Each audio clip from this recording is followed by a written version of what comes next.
buriya reka mbivuge mu buryo bubiri.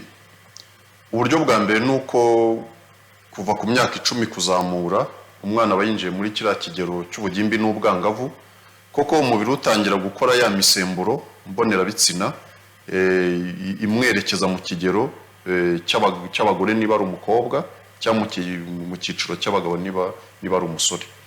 Ndetse abahanga banahamya ko iyo umageze muri iriya myaka 10 kuzamura n'umubiri ukora impumuro ikurura igitsina impumuro ndetse buriya iriya misemburo mbonera bitsina ibyo twita za estrogene na progesterone ku bakobwa cyangwa testosterone ku bahungu, buriya imisemburo mbonera bitsina irakwegana.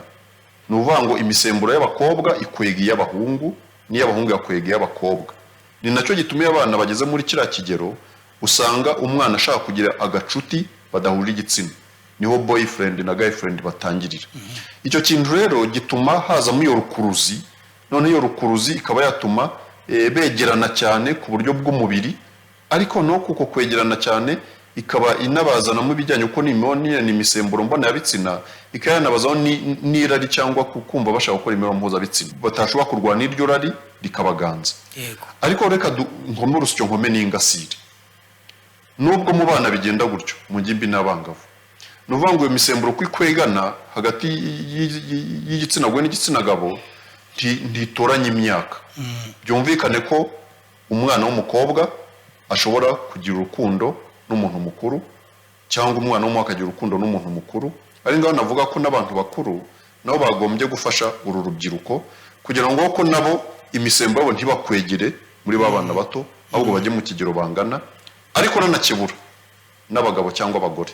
Icyo na Nadia yari yakivuzeho avuga ati bagabo ndagira ngo wenda mbanze mu mwanya kikomerezeho yibaza ati kubera iki ibintu byose tubishyira ku bakobwa cyangwa ku bagore kandi ba nyirabayazana ari abagabo.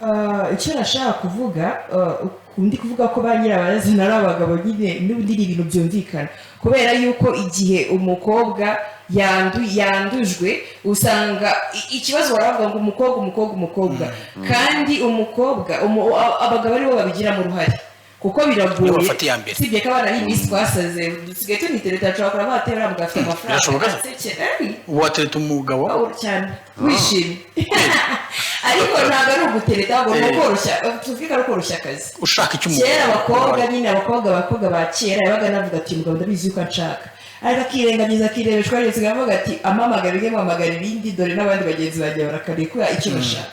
Rero ntabwo ari abakobwa gusa bigiramo, rero n'umugabo bamwanduza. Ikibazo noneho abagabo bavuga ati ngiye kuba afite amafaranga yanjye ndarya ibyo nshaka, ntabwo agufite ashobora. Abakobwa barakaye abavuga ati uyu mugabo ni umuntu ufite umuryango, mu gihe ari butahe niba mubwira ati ntumamagare ntumvugishe, rero cya gihe uryamye hari uwundi uvuye mu rugo shift. Rero ushobora kuvuga ati abagabo ntabwo ikibazo ari twe, nta nubwo akenshi bari kwigisha ubwandu bari no kuvuga kwandura no kwanduza. Abagabo baba bafite pourcentage ntoya mu bavuga, akenshi bavuga ko ari abagore banduzwa n'ibiki, ariko bashobora kugukongeza mu mikino. Murakongeza